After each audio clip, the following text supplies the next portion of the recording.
அனைவருக்கும் என்னுடைய நன்றி. ட்ரெய்லர் பார்த்தேன். உண்மையிலே அந்த 2 கதாநாயகர்களும் நல்லா நடிச்சிருந்தாங்க. அதுமாரி கதாநாயகியும் படிச்சுட்டு இருந்தாங்க. அவங்களுக்கு இன்னும் ஹோம்ஒர்க் தேவைன்னு நான் நினைக்கிறேன். பாடல்கள் மிகவும் அருமையாக இருந்தது. ஒளிப்பதிவாளர் திறமையை காட்டியிருந்தார். முக்கியமான விஷயம் 2 இயக்குநர்கள் பேசுனாங்க. 2 பேருக்குமே சில விஷயங்கள் தெரியல. ஏன்னா பத்திரிகைக்காரங்கிறதுனால நான் ஒரு விஷயத்தை சொல்கிறேன். இதே பக்கத்தில் இருக்க கமலா தியேட்டரில் 100 ரூபாய்க்கு டிக்கெட் போடுறாங்க. ஒரு நாள் பூரா போடுறாங்க. காசி தியேட்டரில் ஒரு நாளைக்கு 100 ரூபாய்க்கு டிக்கெட் போடுறாங்க. புதன்கிழமை அங்கே போடுறாங்க, இங்கே அதே புதன்கிழமை போடுறாங்க. இதே வாரம் பூரா போடுறதுக்கு என்ன கேடு? அங்கே சிஎஸ்டி இல்லையா? ஸோ தெரிந்து கொள்ளுங்கள். இந்த மாதிரி 2 திரையங்கம் ஒன்று வந்திருக்கு. உட்காந்து பேசுங்க. எதுக்கு புரோக்கர்களை நம்புறீங்க? இது ஒரு கேள்வி. இன்னொரு கேள்வி, அவர் சொல்கிறதுக்கு பயந்தார். நான் சொல்கிறதுக்கு பயப்பட மாட்டேன். சன் பிக்சர்ஸு, ரெட் ஜெயிண்ட்டு 2 தான் பெரிய படங்களை பூரா வாங்குது. தயாரிப்பாளர்கள், இயக்குநர்கள் போய் உட்காருங்க, 2 பேரையும் கூப்பிடுங்க.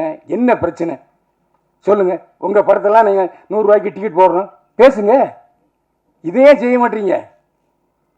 அதான் என்னுடைய கோரிக்கை. அதுக்காக அந்த கூட்டத்துக்கு துணை முதல்வரையும் கூப்பிடுங்க. இங்கேயும் துணை முதல்வர் இருக்கார், அங்கே தெலுங்கானாலையும் பவன் கல்யாண் இருக்கார். ஒரே நேரத்தில் 2 பேர் திரையுலகத்திலேருந்து துணை முதல்வர் இருக்காங்க. அவரும் நம்ம வெட்டி பிள்ளை தான். யார்? மாண்புமிகு உதயநிதி ஸ்டாலின். துணை முதல்வரையும் கூப்பிட்டுங்க, ரெட் ஜெயிண்ட்டையும் கூப்பிடுங்க, சன் பிக்சர்ஸையும் கூப்பிடுங்க, இயக்குநர்களையும் கூப்பிடுங்க, தயாரிப்பாளையும் கூப்பிடுங்க. உட்கார்ந்து பேசுங்க. ஒரு 3 நாளில் தீர்வு வருதா இல்லையான்னு பாருங்கள். 3 நாளில் தீர்வு வந்துடும். இங்கே என்ன நீங்களே சண்டை போட்டுறீங்க. நான் ஸ்ட்ரைக்கு அனௌன்ஸ் பண்ணுறேன், ஆகஸ்ட் 15 மேலே எதுவும் இப்படித்தான் பேசுகிறீங்களே தவிர வேலை நிறுத்தம். அதான் சூப்பர் ஸ்டார் ரஜினிகாந்த் சொன்னார், எதுக்கு வேலை நிறுத்தம்? நான் வேலை நிறுத்தம் செய்ய மாட்டேன். வேலை நிறுத்தம் முடிச்சாரா இல்லையா ரஜினி? வேலை நிறுத்தங்கிற பேச்சே இங்கே வேண்டியதில்லை. படம் எடுக்க எல்லாரும் ரெடியாக இருக்காங்க. நீங்கள் பேச்சுவார்த்தைக்கு தயாராங்கிறதான் என்னுடைய கேள்வி. ஏன்னா நீங்கள்லாம் மேலோட்டமாக பேசுகிறீங்க. நான் டிஸ்ட்ரிபியூட்டர்ஸ்கிட்ட பேசுகிறேன், தியேட்டருக்காரங்கிட்ட பேசுகிறேன், தயாரிப்பாளர்கிட்ட பேசுகிறேன், நடிகர்கள்ட்டையும் பேசுகிறேன். நடிகர்களாக சம்பளத்தை வைக்கிறாங்க, நீங்கள் தானே சம்பளத்தை வைக்கிறீங்க. நான் பல நடிகர்கள்ட்ட பேசிட்டேன், நாங்கள் வைத்தவே இல்லை. நீங்கள் இப்போ கூட ரஜினிகாந்த் என்ன சொன்னார்? நான் 35 லட்ச ரூபா சம்பளம் வாங்கிட்டு இருந்தேன். பிரியா படத்துக்கு தயாரிப்பாளர் கதைவசனம் எடுத்த பஞ்சநேசன் தான் சொன்னார், யோ என்னையா நீ, உனக்கு கவர்னரியாமல் நீ 35 வாங்கிட்டு இருக்க, 1,10,000 சம்பளையா?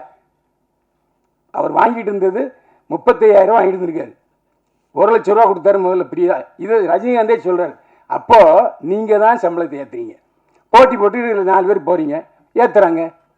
டிமாண்ட் இருக்கும்போது விற்க தானே செய்வாங்க. அதுக்கே நடிகர்களை குறை சொல்கிறீங்க. இந்த 2 பேர் சிம்புவும் தனுஷும் பேச்சு வார்த்தைக்கு படம் தயாரிக்கிறாங்களா இல்லையா? எந்த பிரச்சனையும் பேச்சுவார்த்தையில் தான் தீர்க்க முடியுமா தவிர இதிலிருந்து நான் ஸ்ட்ரைக் பண்ண போகிறேன், அது பண்ண போகிறேன்னு சொன்னால் சொல்லாதீங்க. இன்னொன்று, யூடியூபர்கள் எந்த காலத்துலையும் என்னை பொறுத்த வரைக்கும் நான் உண்மையை தான் பேசுவேன். நல்லா இருக்குன்னு நல்லா இருக்குன்னு நல்லா நல்லா தேட்டருக்கு போகாதேன்னு சொல்லியிருக்கேன். எந்த யூடியூபர் சமாளித்து விமர்சனம் பண்ணுறாங்க? எப்போ இந்த யூடியூபர் சமாளித்து நல்ல படம், நல்லா இல்லாத படத்துக்கு யாருக்காவது நல்லா இருக்குன்னு சொல்லியிருக்கீங்களா? அந்த குற்றச்சாட்டை வாபஸ் வாங்கிங்க. நீங்கள் நடித்த படமே வெளிவரல, அதுவும் எங்களுக்கு தெரியும். ஆனால் இப்போ தான் நான் முகம் காட்டுறேன்னு சொல்கிறீங்க. நாங்களாம் இருக்கோம்யா. நீங்கள் கதாநாயகன் நடித்த படம் வந்துச்சா? யார்கிட்ட கதை விடுறீங்க? இதெல்லாம் ஏன்ட்ட வேண்டாம். என்ன பண்ண, நான் இன்னைக்கு எனக்கு 73 வயசாச்சு. 52 வயசை இதிலே தான் கழிச்சிருக்கேன். இதில் வேற ஜெயலலிதாவோட பயணிச்சிருக்கேன், எம்ஜிஆரோட பயணிச்சிருக்கேன். இப்போ நீங்கள் உங்களுக்கும் அரசுக்கும் ஒரு கேப் ஆகி போச்சு. அந்த இடைவெளியை நிரப்புங்க. நீங்கள் ஏன் போய் பேச மாட்டீங்க? நீங்கள் கூப்பிட்டா வர மாட்டாங்களா? நாளைக்கே தயாரிப்பாளர் சங்கம், இயக்குனர் சங்கம், விநியோக சங்கம், லொட்டு லூசுக்கு எல்லாம் போய் நீங்கள் கூப்பிடுங்க. மாண்புமிகு உதயநிதி ஸ்டாலின் வரமாட்டேன்னு சொல்லுவாரா? இதானாங்க ஒரு பிறந்த வீடு. அவருக்கு இன்னைக்கு துணை முதல்வர் பதவி கிடைச்சிட்டுனாலே அவர் நடிகருங்கிறனால தான். இல்லை நான் யாராச்சும் சொல்லுங்க பார்ப்போம்.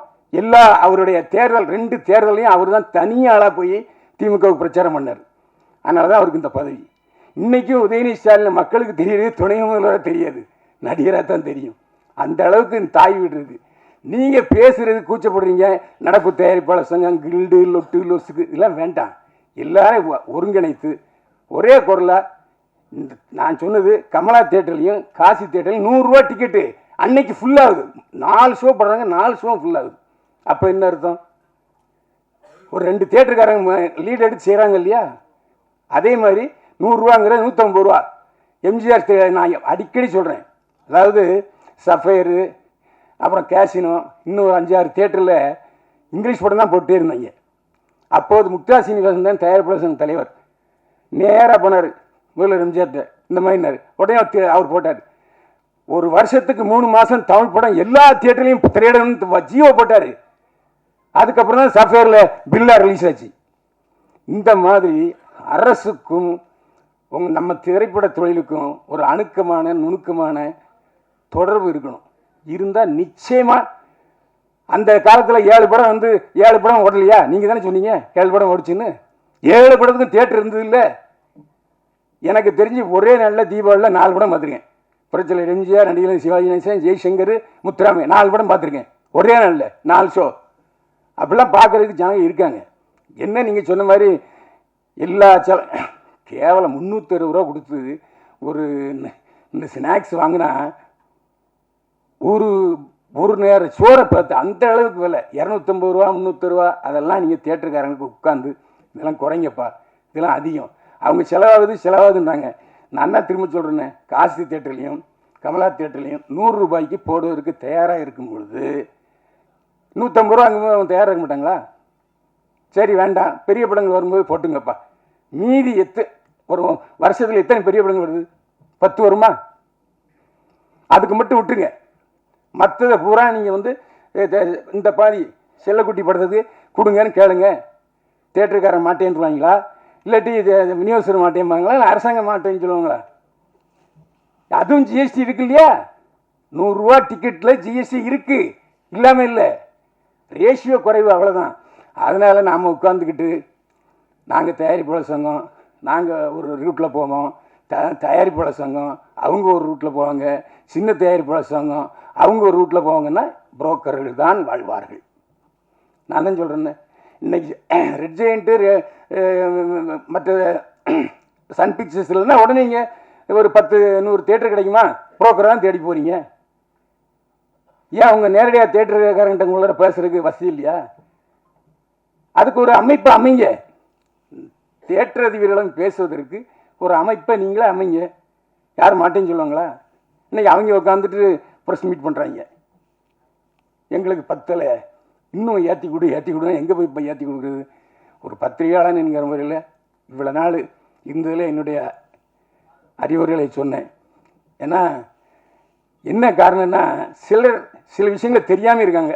இந்த பேரரசுக்கும் சரி, உதயகுமாருக்கும் சரி, இந்த நான் இப்போ 2 தேட்டரில் 100 ரூபாய்க்கு போடுறது தெரியுமான்னா தெரியாது. அதுக்கு தான் பத்திரிகாரன் தேவை. ஏன்னா எல்லா இடத்துலையும் மேயரை வந்து யாருன்னா பத்திரிகாரன் தான். ஆனால் நீங்கள் என்னடனா யூடியூப்காரங்க நல்லா இல்லாத படத்துக்கு கூட நல்லா இருக்குன்னு சொன்னான்னு சொல்கிறீங்க. அது நல்லது தானே இது?